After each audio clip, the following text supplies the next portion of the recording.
Good afternoon, everyone. We are tasked to report about observational astronomy. Do you know what is the oldest natural science in recorded history? No. Astronomy is the oldest natural science. And by definition, it is the study of the celestial objects like asteroids, moons, planets, and processes like supernova explosions, the physics, the chemistry, and by general, all the phenomena that exist or originate outside the Earth's atmosphere. Now, as the oldest natural science, it has been practiced even by the ancient civilizations like the Babylonian, the Egyptian, the Greek, the Roman, the Mayan civilizations. And the question is, how did they practice it? When Galileo Galilei hasn't yet been born and the telescope hasn't been invented yet. So during those times, they would have observatories where they would observe the movement and map the positions of the stars and the planets.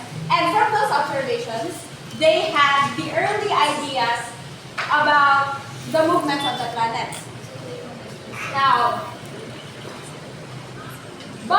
so typically, during those times, pag ano yun sa mga tao is through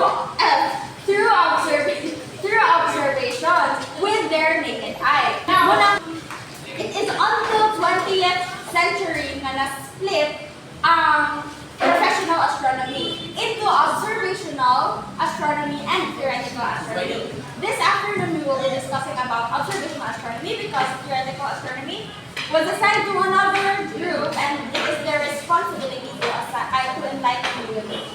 Now, observational astronomy, it is a division of the astronomical science that is concerned with recording data, in contrast with theoretical astrophysics, which is mainly concerned with finding out the measurable implications of physical models. Now, how do astronomers record the data? Through observation. If before, through the naked eye, we have advanced technology already. So, we have astronomical apparatuses like nagamit, like telescopes, and that will be discussed by my other group mates. Now, the question is, unsaon pagkuan sa mga astronomers na hatagan nila, they have conclusions about what happened in other galaxies na ang ma-access naman nato by our current equipment now is just doon sa ato. So, what they do is that they would observe the properties sa mga nearby na mga stellar phenomena, and they would conclude na and through those observations maka-infer sila o mga unsaang behavior sa mga other representatives, sa mga distant representatives. Now,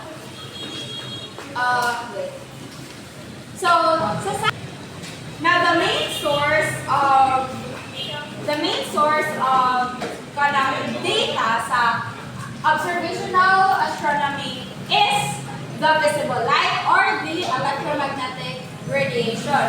And observational astronomy has a lot of subdivisions. Kaya nga no, some of the light is ma-access na ani na specific area. Well, for example, may mga light na ato mga ma-observe sa Earth's surface lang. Others is sa mga high altitudes or sa outside na sa atmosphere. And this will be further discussed by the next report.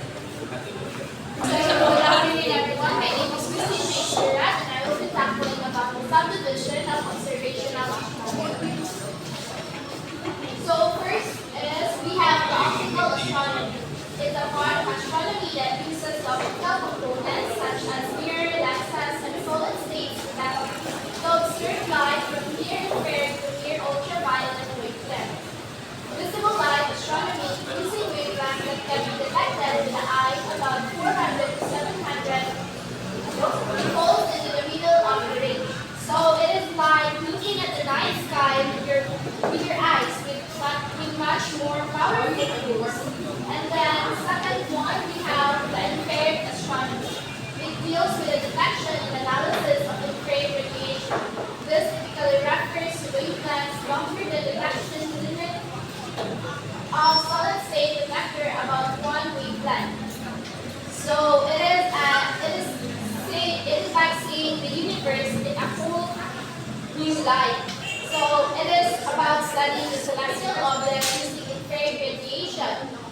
is a type of light that we can see with our eyes. So infrared radiation is related to the heat the hotter an object is, the more infrared radiation it emits. And then we have the second one. It is the radio astronomy. So radio astronomy detects radiation of millimeter to decameter wavelength. The receiver are similar to those used broadcast transmission, but much more sensitive. So it is like listening to the universe. Instead of using visible light, it studies the faint radio waves emitted by the celestial object. So radio waves are a type of electromagnetic radiation, just like the visible light, but much longer wavelength. They can travel through space without being blocked by dust and gas clouds. The last one, we have the high energy astronomy.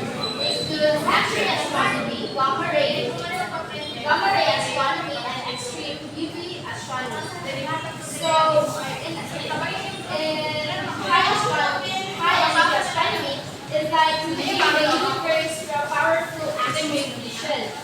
It studies the most energetic forms of light, like X-ray and gamma rays, which are invisible to our eyes. So,